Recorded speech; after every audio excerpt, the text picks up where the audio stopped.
ভোলা press ক্লাবে পেশাদার সাংবাদিকদেরকে সদস্য না করে ক্যামেরা পার্সন, স্পিরিট বোর্ডের মাঝি, সাংবাদিকদের জামাই, সাংবাদিকের স্ত্রী তাদেরকে অবৈধভাবে সদস্য করা হয়েছে।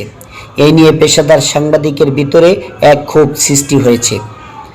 23শে ডিসেম্বর মঙ্গলবার বিকাল 3টা 30 ভোলা প্রেস ক্লাবের সামনে সকল পেশাদার সাংবাদিক একাত্র হয়ে মানববন্ধন করেন। সেখানে ভোলা প্রেস ক্লাবের আহ্বায়ক কমিটি 24 ঘন্টার ভিতরে পদত্যাগ করার দাবি উঠেছে।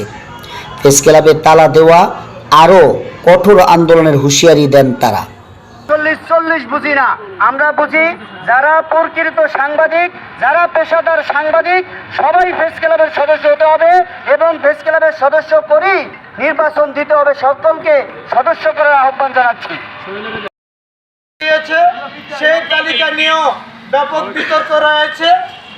অপেশাদার সাংবাদিক এবং সাংবাদিক সংশ্লিষ্ট কাউকে এই তালিকা রাখা হয়নি। যাদের রাখা হয়েছে তাদের একাংশ নিয়ে একটি চরম বিতর্ক দেখা দিয়েছে। প্রিয় সাংবাদিক মহল, এখানে যারা উপস্থিত হয়েছে তারা সবাই দীর্ঘদিন ধরে সংবাদকর্মী পেশার সাথে জড়িত রয়েছে। কেউ চ্যানেলে, কেউ নিউজ পত্রিকায়, কেউ অনলাইনে। তাদেরকে অবজ্ঞা করে এই আহ্বায়ক কমিটি কিভাবে তালিকা দেয় তা বোধগম্য নয়। আমার মনে হচ্ছে এই তালিকা অর্থের বিনিময়ে দেওয়া হয়েছে, দলীয় বিবেচনা দেওয়া হয়েছে এবং এই তালিকার কোনো গ্রহণযোগ্যতা নেই। আমরা এই তালিকা অবাঞ্ছিত ঘোষণা করলাম। আমরা আপনাদের মাধ্যমে, মিডিয়ার মাধ্যমে ভোলাবাসীকে জানাতে চাই, ভোলা প্রেস ক্লাবের সদস্য যাদেরকে আজকে এই তালিকা প্রকাশ করা হয়েছে তার ভিতরে রয়েছে অন্যতম ধর্ষণ মামলার আসামি।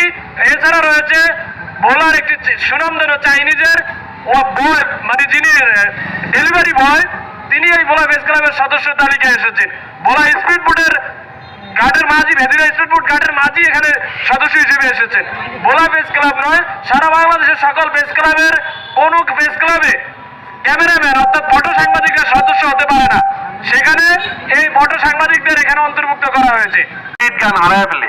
হারায় ফেলায় আত্মীয়করণ করে, এরপরে অর্থের বিনিময়ে আপনার সদস্য অন্তর্ভুক্ত করে।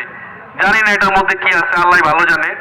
তো আমি এখানে একজন সাংবাদিক হয়ে এটা আশা করি ইনশাল্লাহ, যাতে যে সদস্যগুলো অন্তর্ভুক্ত করেছে তাদেরকেও যাচাই বাছাই করে এবং আমাদের এখানে যারা আছে সকলকে যাচাই বাছাই করে সুন্দর করে একটা সুন্দর আর